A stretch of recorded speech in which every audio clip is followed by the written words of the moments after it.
It started because I know you guys have other places to be. We won't drag this out, but we wanted to provide information for you and let you have an opportunity to ask questions and look at some maps with some fire personnel. What we're going to do this evening, we're going to try to record this and put it on the internet for people who couldn't be here and for people who live far away. We don't know that we can make it work. This is an experiment. That's why we're using the microphones, because we want everyone to be able to hear, when they watch it online. So we're going to try real hard, and if we have a few snafus, just bear with us. Thank you so much for coming out. I know you probably have talked to one of us, through these 53 days that we've been here and been doing this. But we want you to know how much we appreciate you and, want to give you the opportunity to find out more. What we're going to do is we'll have some folks who come up here and talk to you about some of the things that are going on. So if you can hold your questions until the end, we're going to have plenty of time to answer questions.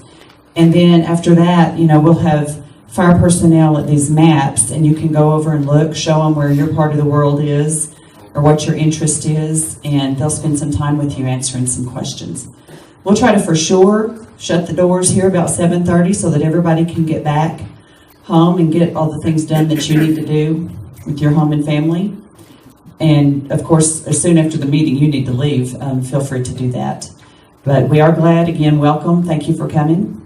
The first thing that we're going to do is provide a fire update, because I know that's what you all want to hear about.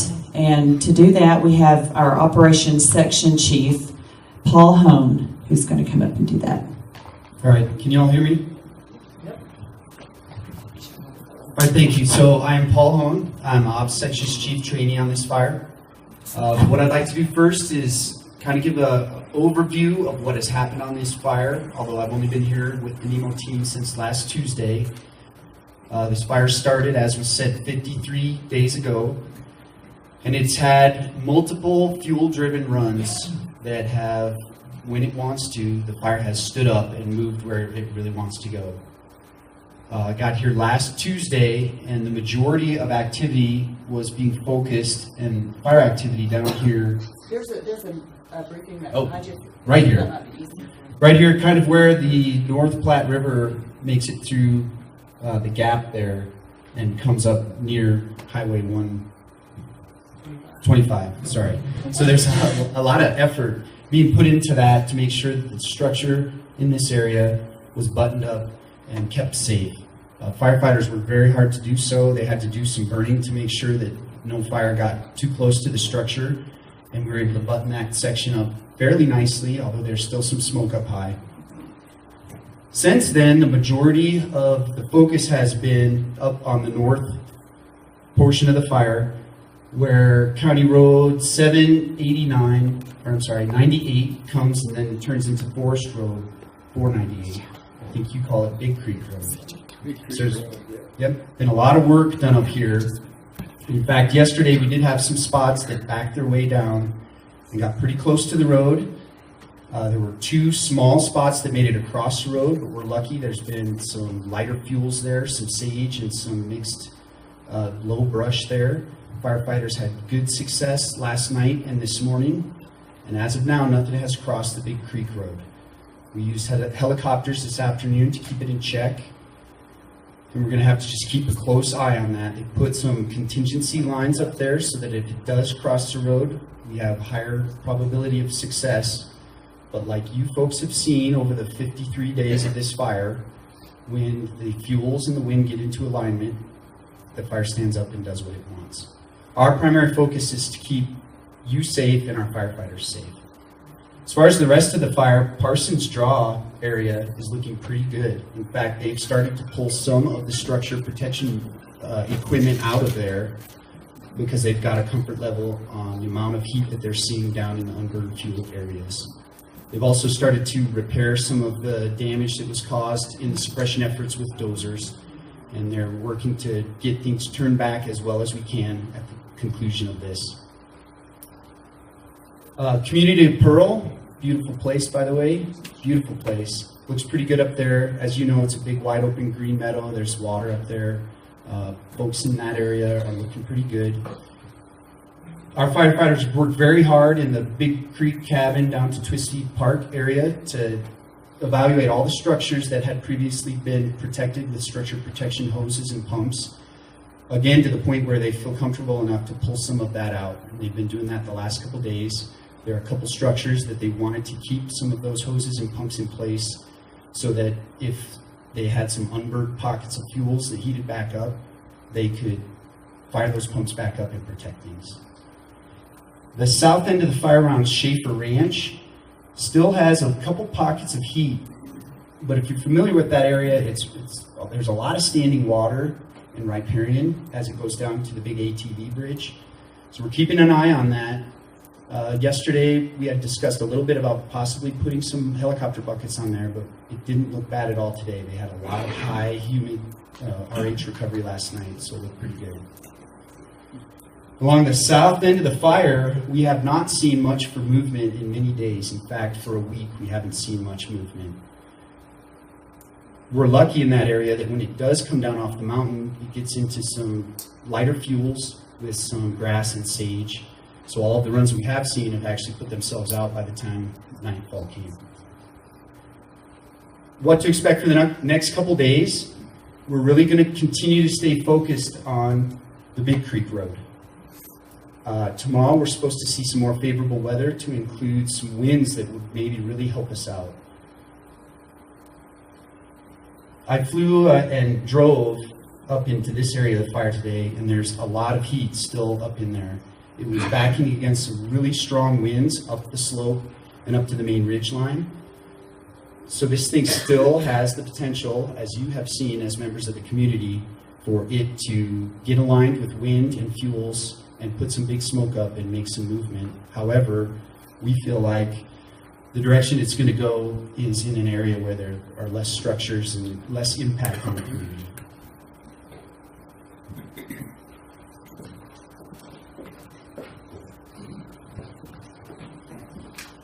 Thank you, Paul. Next, we're going to hear from our incident commander, Mike Quisenberry. He doesn't think he needs this, but we told him he needed to do it. Big and loud, always have been. So. All right, does this work? Yes, sir. One of the things that was asked, we're part of a NIMO team, and NIMO was a concept about 10 years ago from the Washington office that they wanted to have full-time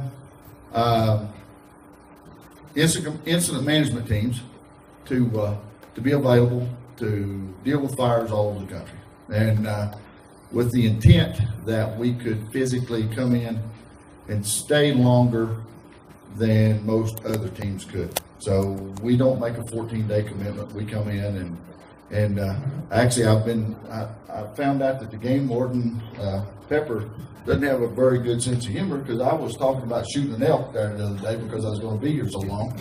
And I got what is it my wife calls it? I got the stink eye, it's like, so I knew I was in trouble. So we're here.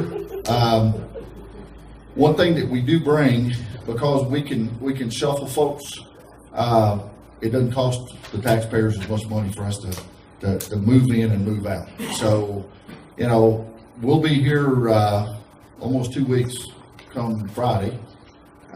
Probably be here another week or two. And when that piece of sagebrush finally wears out under my back, I'll probably get another one of the NIMO folks to come in and we'll cycle onesies and twosies in for the command general staff. And so make it less painful for you folks. And then you won't have to look at my ugly mug plumb up to about the time the snow flies. So they wanted me to talk a little bit about the duration. You folks know more than I do about this country. With all the beetle kill that you've got up there, you potentially, if you've got a dry snow, I had one down at Estes Park here a couple of years back, and when the snow melted in the spring, the fire was still there. So you get a dry, snowpack, it basically just makes charcoal under there. And with all this dead beetle kill timber that you've got, and it stacks up, it creates the perfect environment for that. So, from that standpoint, you folks are going to have to deal with this. I mean, if we could send you one of those hurricanes that we have from back east, only at tropical force winds, it might actually put it out. But we're going to be here. If you've got any questions for us, we're trying to keep the firefighters out of that blowdown or that potentially dead timber up there. Some places it's 20% dead. Some places there's only 20% alive. And so to send firefighters in there, all of our kids, I wouldn't do that for nothing. So, it's going to be a long duration. Be patient with these folks. I will brag on the folks day before yesterday. They caught an opportunity up there in Gulf to go in and masticate and do some extra stuff. Those two spots actually was hung up and where they were doing all that work. So we're looking for opportunities to physically get in there, but we can't put folks deeply back in the woods. And I think that's it. Thank you. Next, we're going to hear from Colt Mortensen. Colt is fairly local BLM, and he's serving with the team as an incident commander as well.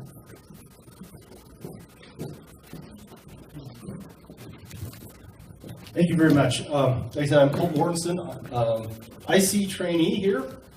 My day job is the unit FMO for the BLM in Northwest Colorado.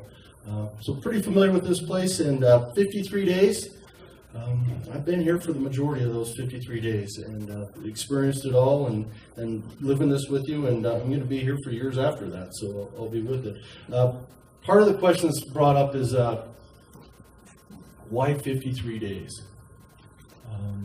If you look at the beetle kill, and we've been dealing with this beetle kill since the early 2000s. We've been to public meetings, we come up to our annual operating plans, and we've talked about the beetle kill and some of the issues that we have with it. Now the needles are gone, the trees are getting weakened, and the question was brought up a couple years ago, is it the smartest thing to do to put firefighters in the beetle kill with weakened trees, and now we have fire underneath it, which is weakening them a little bit more? Is that the smartest thing to do? The big objective and number one objective we have here is firefighter and public safety. And we want to make sure that our firefighters are in a safe spot. Unfortunately, a couple of years ago, we had a couple injuries within the beetle kill with some of our firefighters up in Wyoming. And we want to learn from our experiences up there. So with that, that's kind of altered our tactics here. And if you look at the map and you look at the green, you can pretty much see where the beetle kill is, and you guys know darn well where the beetle kill is. But the tactic we had is we're not going to put people in the beetle kill, but when it gets out of the beetle kill, we're going to suppress this fire, and we're going to aggressively suppress this fire. So when you look here, it comes out of the beetle kill into the sagebrush, aggressive suppression around it. Anywhere where it's green, Parsons Straw is a little bit of an exception. We had homes in there. We put our crews in there, we plumbed it, and they did a really, really good job of trying to defend Parsons Straw and the Trophy Ranch to make sure that it didn't burn. And look at that as a pretty good success in there. Looking long range on this, where's the potential? The IC mentioned that they might have a little place in this gap here, and when you guys get a chance, you can come look at the maps and you kind of see the little white sections in here. There's not so much beetle kill in that area, and they're going to try and take those opportunities. We've taken those opportunities all along. Some of them haven't been successful. The majority of them haven't. If there's dead trees on both sides, we haven't been successful. We're learning from that, saying, where we got to back up to catch this thing is in the sage when it gets out of the beetle kill. I want to reiterate that we're really working hard to fully suppress this fire. But it's been 53 days. People are asking questions, and our strategies stayed the same since day one, and actually since a few years ago. We're not going to put people in the beetle kill. Thank you. Thanks, Colt. Jeremiah, was he back in here? Oh, yeah, there he is. Jeremiah is our agency administrator. He's the district ranger for the local Parks Ranger District here on the Route National Forest. Jeremiah Zamora.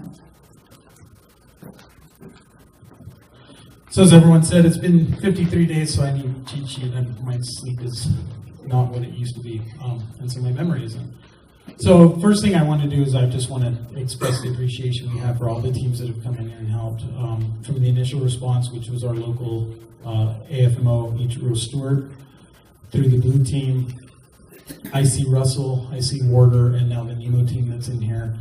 So they've done a great job of leading our young firefighters, and our young firefighters have done a great job of working to protect houses and being smart and safe out there, which is our number one goal, is protect the public, protect the property, protect the people, number one.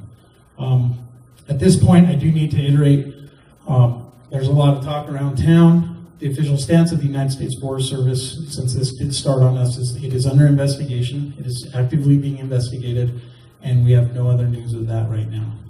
So when the news comes, the news will come. Excuse me? Why?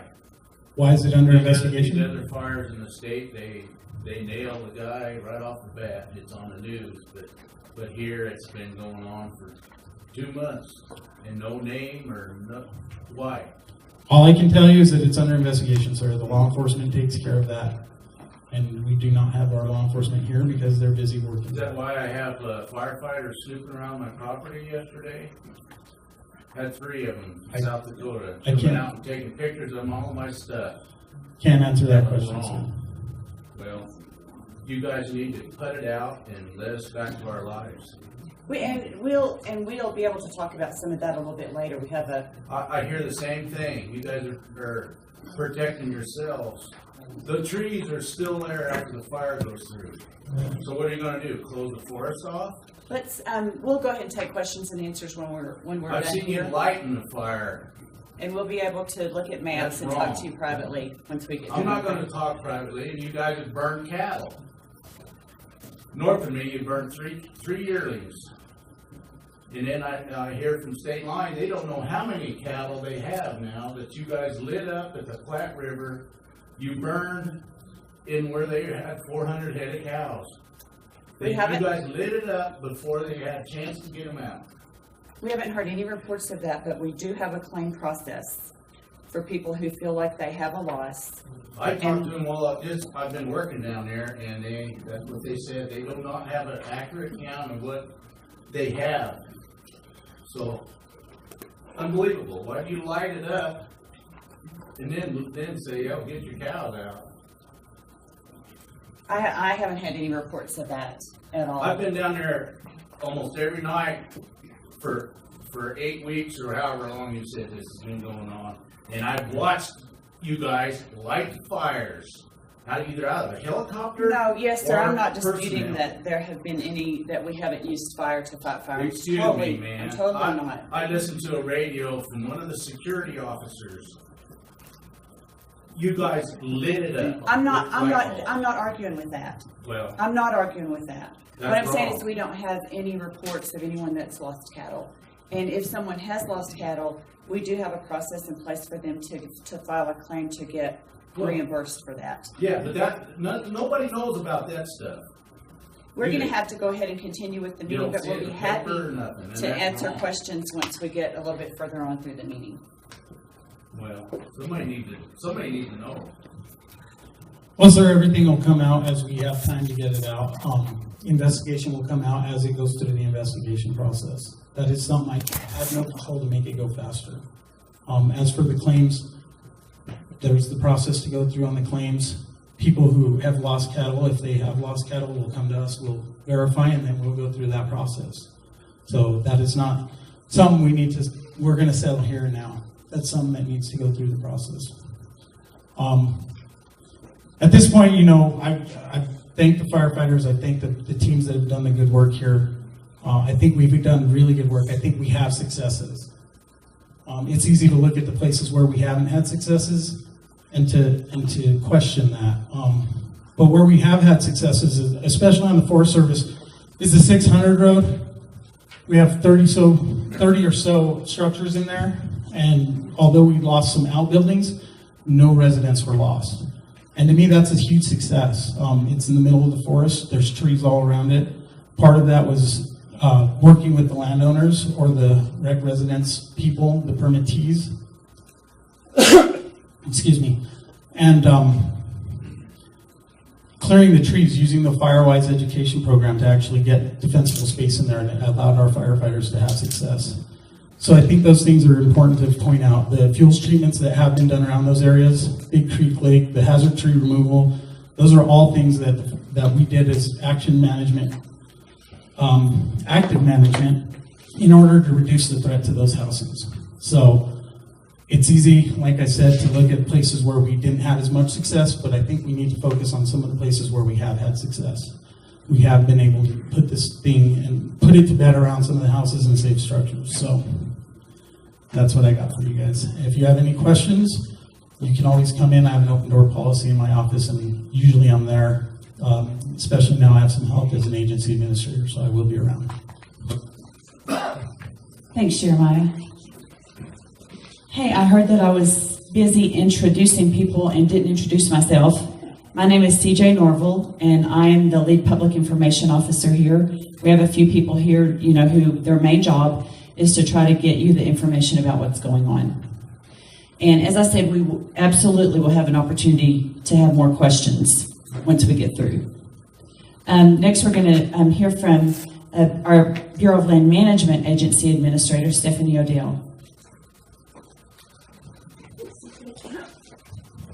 I actually would also like to introduce Chuck Schmidt, who's relieving me for a while, and which is kind of nice because some of you have seen me up here before, like for about 5 or 6 weeks, and not that I'm complaining, but I needed a nap. So one of the things I really want to tell you in the community is thank you as a community for the support and the understanding and the patience that you've had with this fire. I can't tell you how much it means to me, and I'm not on the line, to drive through this community and see thank you firefighter signs up and down the highway and all throughout the businesses. So I know that all of those thanks from you guys are heartfelt, and it really means a lot to me. I also want to reiterate one of the things Jeremiah said, and that's thank you to all of the teams that have been here. I've found myself taking a real personal interest in Independence Mountain. It's become really my home, basically. I know you guys know it a lot better than I do, but I've spent a lot of time on that mountain in the last 5 or 6 weeks, and I can see why it is so important to all of you guys. It's an amazing place, and it's a wonderful place to be. So I want you all to know also that our focus from the BLM standpoint is to get it back as quickly as we can. The repair for some of the suppression actions is our priority right now. Hopefully you can see the black line around on a lot of the BLM parts, and we're looking forward to having that line contiguous around Independence Mountain. As far as closures go, we want to make sure that we're going to work with the Forest Service as far as their closures go. We want to make sure it's safe. I've driven through there and I've seen some of those trees that have burned, and I've seen taken pictures of a 12-inch tree that's still standing on about a 2 or 3 inch base because they're burned at the bottom. So while it was scary with the beetle kill, it's still really scary with those burned trees that are still standing. And I want to make sure that nobody gets in there and gets hurt. The one thing I also want to reiterate is the safety record that all of these teams have had. We're in, our 4th team now. That makes us looking at 8 weeks into this. And I think our worst injury has been a few stitches on a hand, which is really amazing. I bet we're probably setting records all over this country for safety on these fires, especially with the danger that these firefighters are exposed to in this beetle kill. And we've harped on that already, so I'm not going to go down that path again. So we are working on the repair plans for the suppression activities. I know there's been some questions about a lot of this stuff. BLM was the proud recipient of a lot of dozer lines, a lot of unsuccessful suppression activity is what I'm going to call it, because we tried in a lot of places. I think probably we're looking at 25 to 40 miles of dozer line that's new. Obviously, we're going to have to get in there and try to repair that line and make sure that it's safe for people, and we're not having a lot of ATVs and UTVs in there generating a lot of trails that we don't think are appropriate to have in there. We had a lot in there already, and now we're going to try to make sure that we successfully fix what we need to fix. And if any of you have any suggestions or comments to that, call me. I mentioned this at the previous meeting.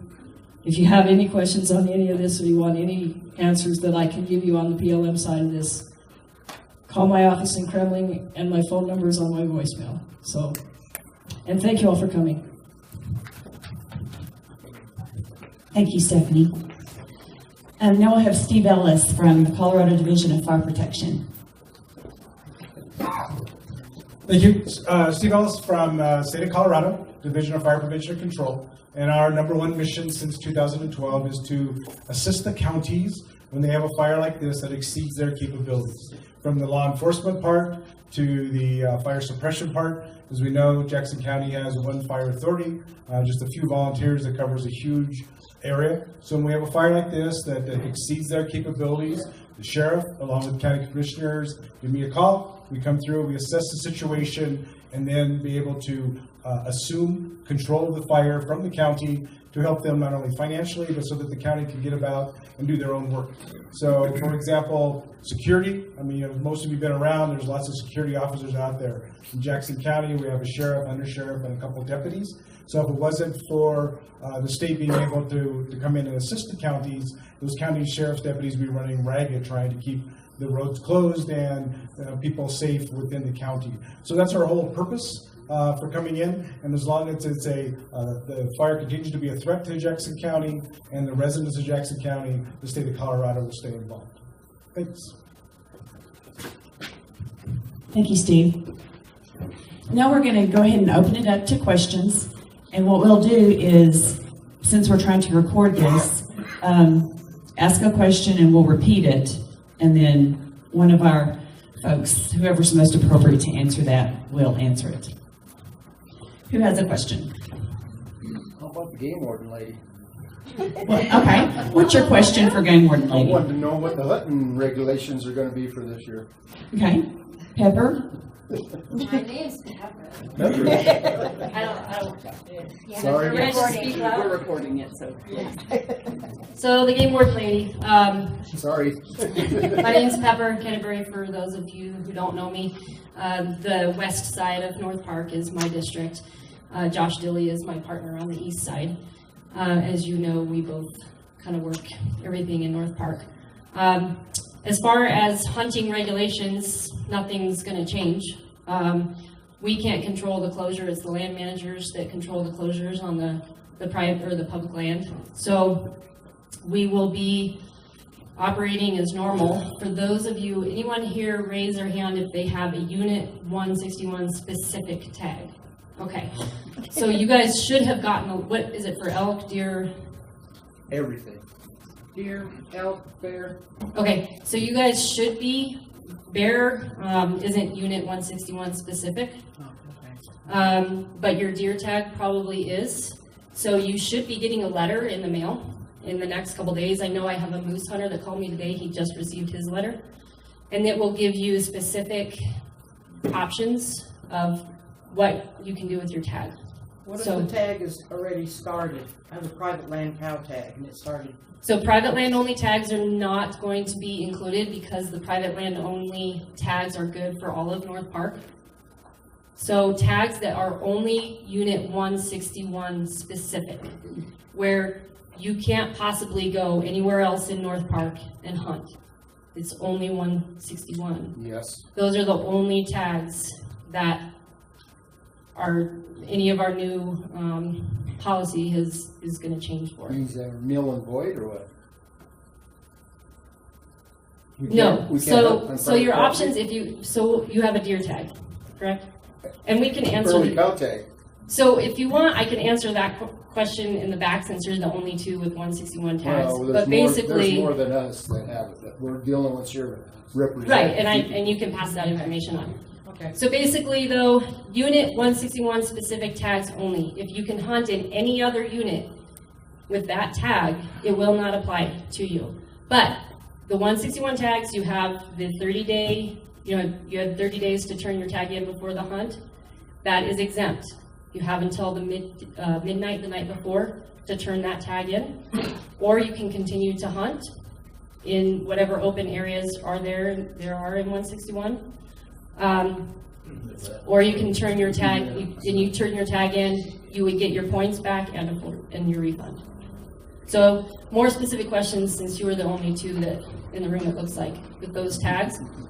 There's more than us, can we just? Well, anybody with 161 specific tags, meet me in the back, and I won't You bet. waste all these You other bet. We people's will. time trying to answer the specifics of the question. There's one no answer, so we'll talk to you later. Okay, yeah, I'll be right back here. I'll be here at the entire meeting.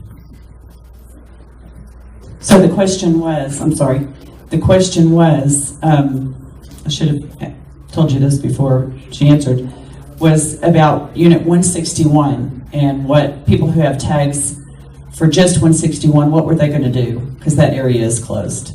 So just get with Pepper after the meeting and she'll answer that. Anyone else?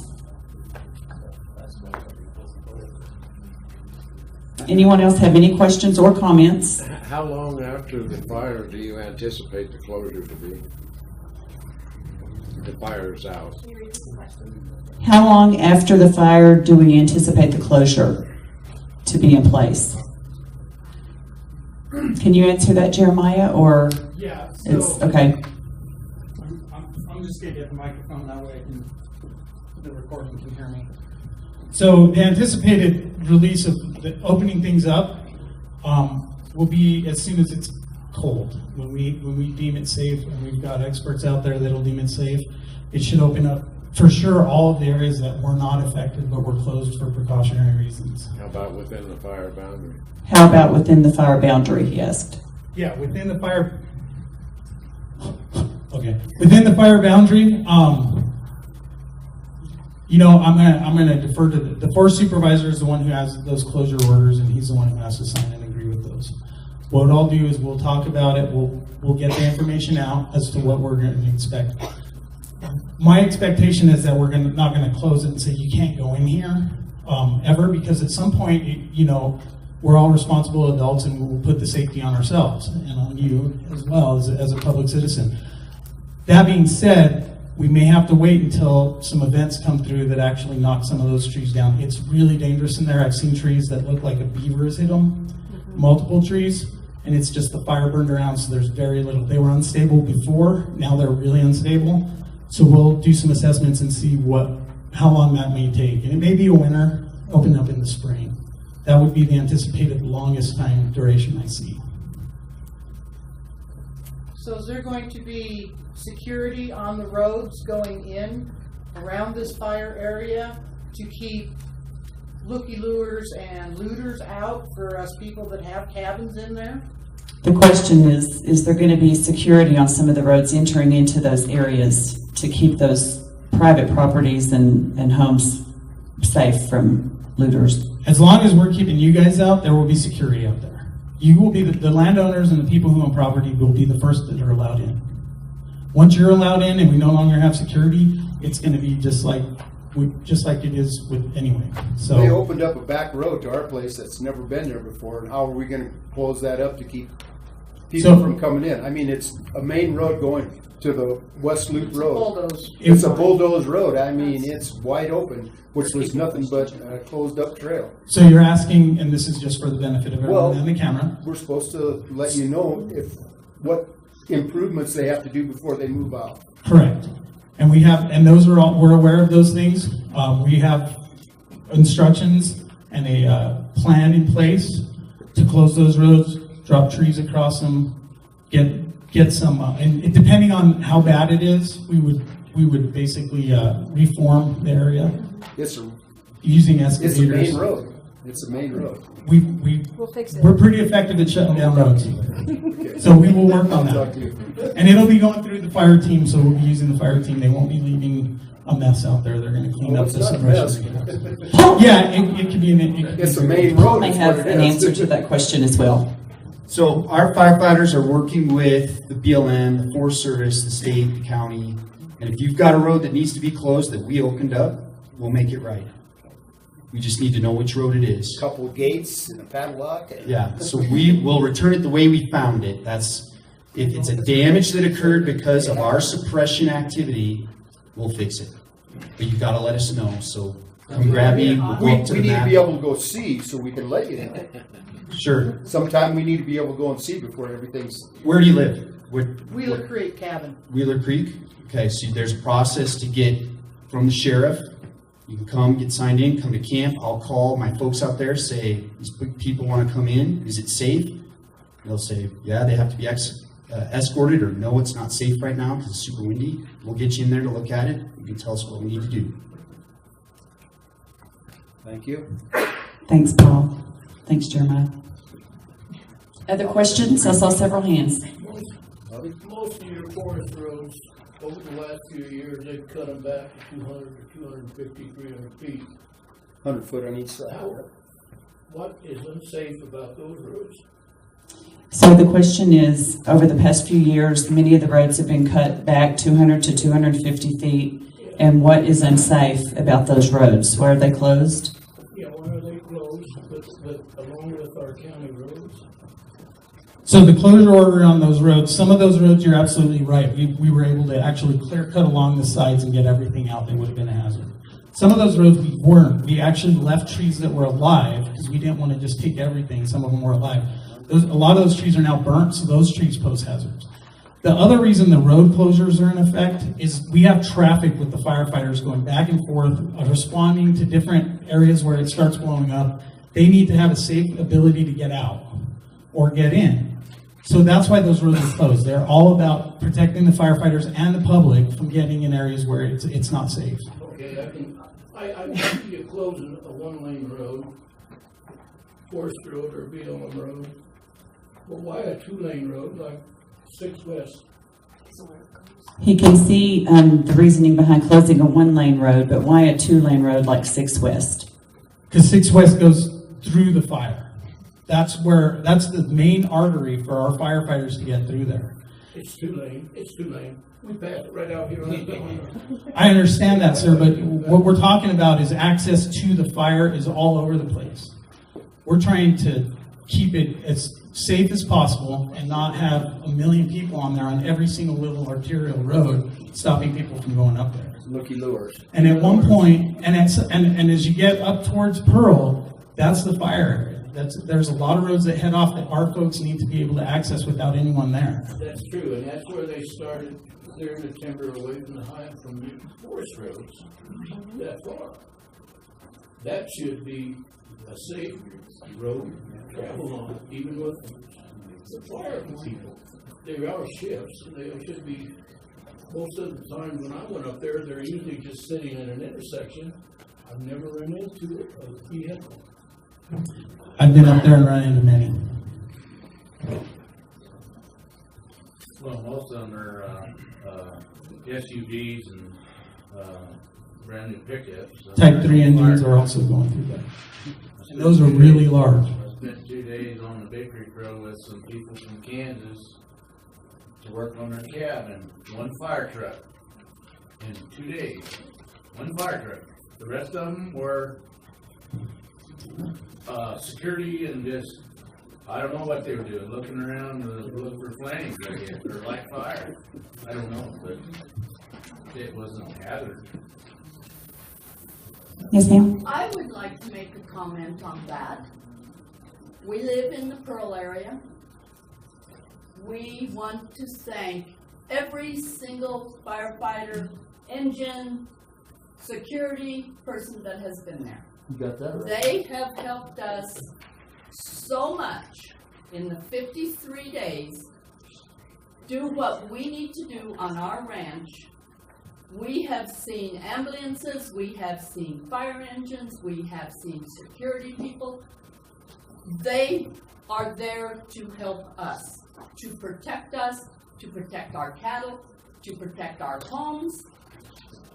They are not there to cause us issues. Thank you. We appreciate that. That certainly is our intent, but we do understand that, you know, some people have claims and don't see it all the same way. But thank you so much for that comment. We have a cabin in Pearl, and it's a pain in the ass to go to. Yep. Yep.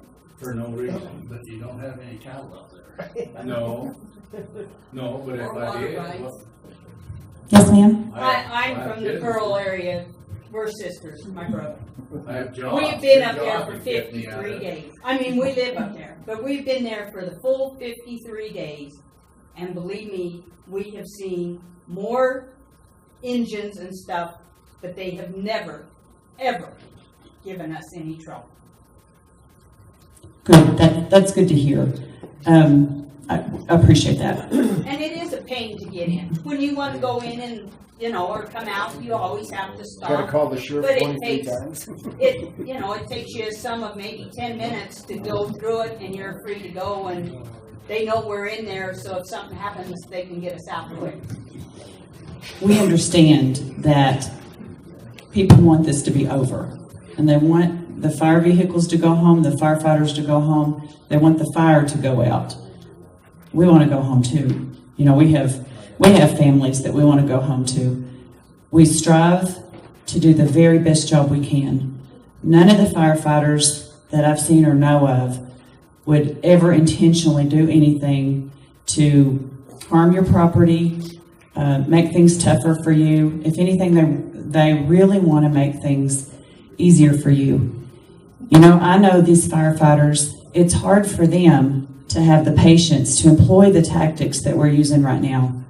They're used to going in and directly attacking a fire, and to sit back and wait for it to get to a place where it's really safe to do so, both for them and for y'all, is difficult because they want to get this fire out, and they want to do it for you.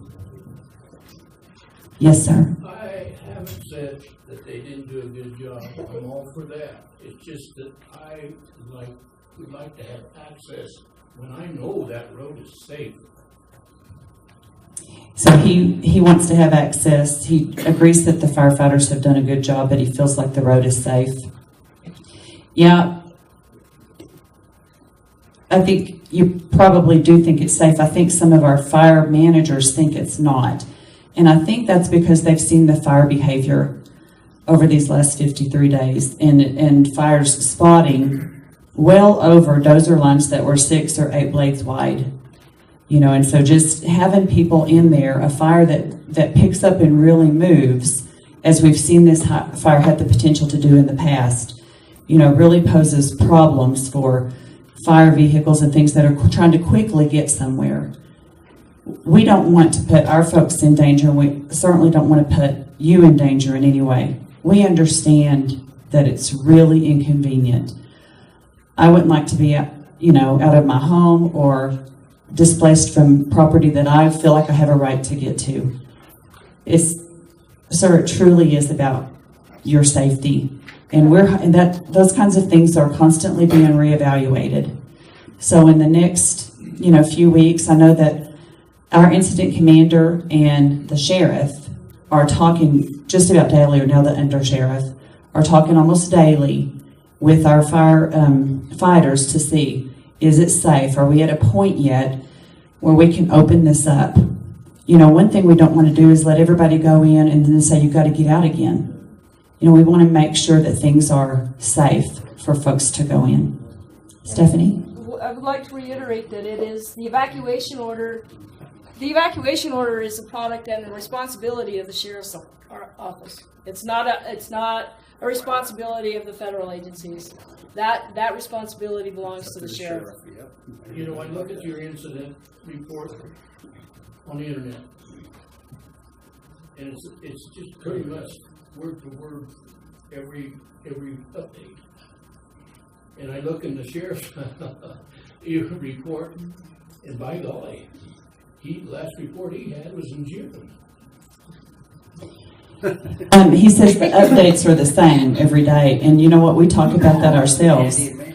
It's because we've gotten to a pattern with the fire where the tactics that we're using in the areas of the fire that are burning hotly or more active are the same each day.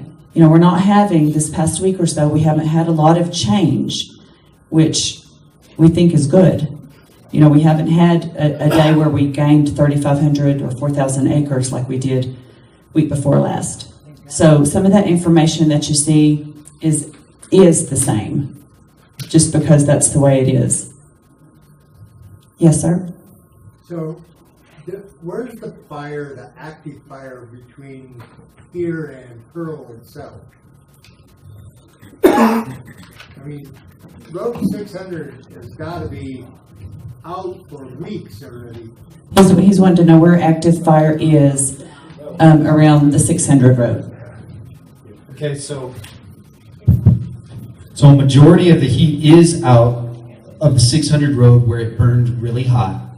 And you know what the hot areas look like because the trees are completely void of any green or red needles, and the standing dead snags have burned out, either burned around or they've fallen down. There are still portions, it doesn't reflect on this map, but there are still portions of unburned trees scattered all over this entire fire. What about the road to Pearl? What about the road to Pearl? Access to Pearl. So you're saying 6W. the 6W road? Yep. There's a stretch in here where there's unburned fuel up above the road on both sides.